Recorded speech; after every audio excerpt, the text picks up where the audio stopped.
NBA 2K20 launched recently and got attention for all the wrong reasons. It really, I think, could be the tipping point, at least for sports gamers, to say, you know what, the extra monetization, the microtransactions in these games has absolutely gotten out of hand. I graduated college 2 years ago now, and I think that you really have to get to the point where you're working full time and you're not in school before you really understand the value of money.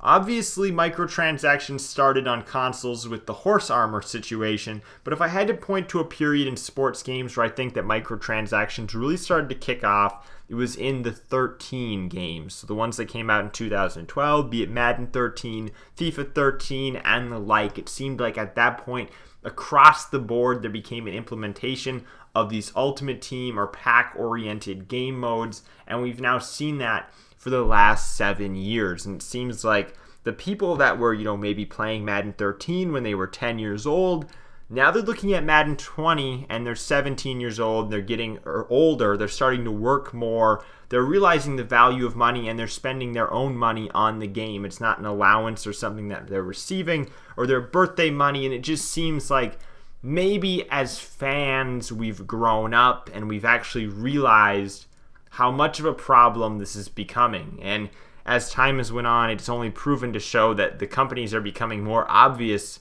I mean, you look at NBA 2K20 and the very clear gambling mechanics that are just visually displayed in the game, and I think that it's became too obvious for any of us to ignore. And it makes me just wish we could go back to a time when video games were really all about being fun.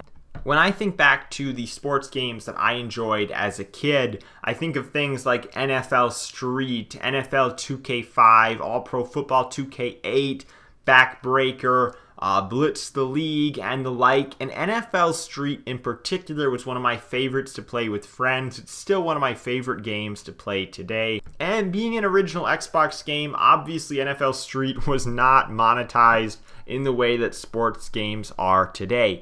When we were doing pickup games on NFL Street, drafting our teams and whatnot, it was really in a lot of ways similar to the experience that you would have on Ultimate Team, though it was in a more arcadey fashion that I really enjoyed. And I think that part of that problem is the popularity of esports. I think that as esports has become more popular, people have kind of gotten more competitive with the way they game.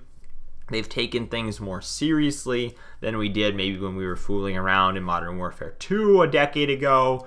And it just seems like as things have transitioned to become more competitive, with it has become this drive to become the best player online. And just like with your local physical sports, your athletic sports, people will spend the money to try and become the best. There are people that are oriented that way. They will, if they want to be the best player on the IRL basketball court, they will buy a super expensive pair of shoes because they believe that that pair of shoes will elevate their game.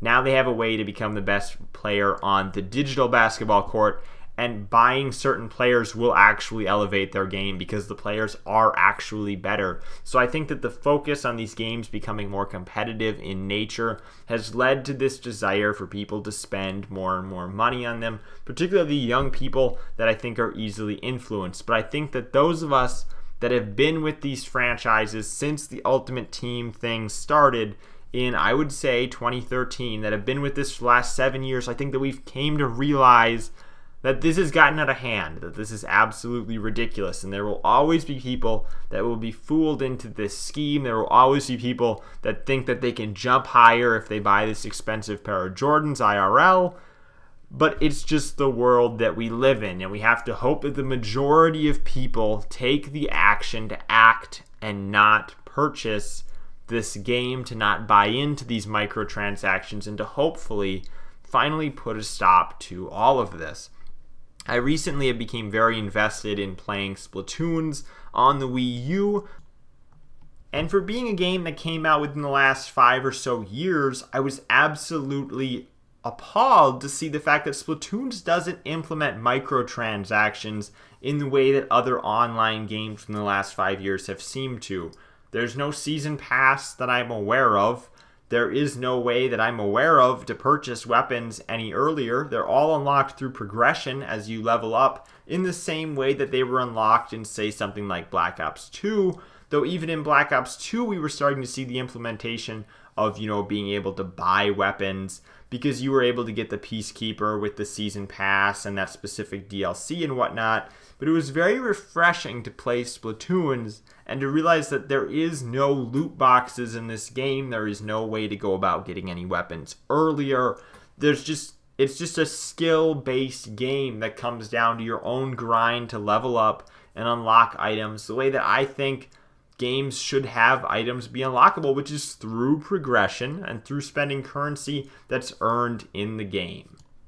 So if you're like me and you're thinking, wow, I wish I could go back to a time when games weren't riddled with microtransactions, I invite you to just go back to that time, because you can. I do it all the time. I rarely turn on my Xbox One anymore. I play Kingdom Hearts 3 here and there, but for the most part, I spend the majority of my time now on the original Xbox, the Xbox 360, and then the Wii U that I recently got, which I've really enjoyed. I think that Nintendo has done a great job throughout all of the history of each of their consoles of keeping their games about the fun and not, riddling them with microtransactions or bogging them down with online components.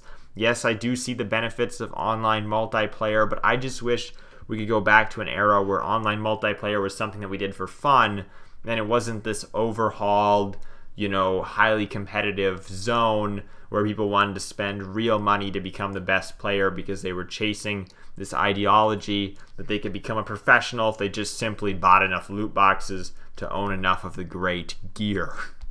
Thank you guys for watching. I'm Bailey, and I will see you in the next video.